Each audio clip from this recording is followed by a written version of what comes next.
মাত্র ৩ দিনে ১৪,০০০ দিরহাম বা ৪,৬৪,০০০ টাকা আয় করেছেন এমন এক ভিক্ষুককে গ্রেপ্তার করেছে শারজাহ পুলিশ।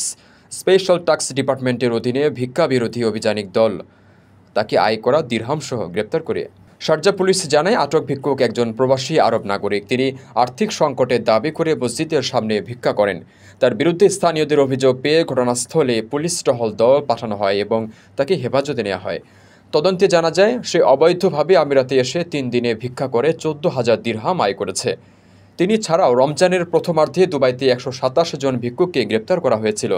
একই সময়ে শারজাহে গ্রেপ্তার হন ১০৭ জন। তাদের কাছ থেকে ৫০,০০০ দিরহামেরও বেশি জব্দ করা হয়। শারজাহর স্পেশাল টাস্ক বিভাগের পরিচালক জেনারেল ওমর আল গজল জানিয়েছেন, তাদের দেয়া হটলাইনে অনেক মানুষ ভিক্ষুকদের ব্যাপারে তথ্য দিচ্ছে। এতে ভিক্ষুকদের শনাক্তকরণ ও তাদের ধরা সহজ হয়েছে। তিনি সাধারণ মানুষকে আহ্বান জানিয়েছেন, তারা যেন নিবন্ধিত চ্যারিটি সংগঠনে সহায়তা দেন। এতে করে যারা সত্যিকার অর্থে অভাবে আছেন তারা সেই অর্থ পাবেন এবং উপকৃত হবেন।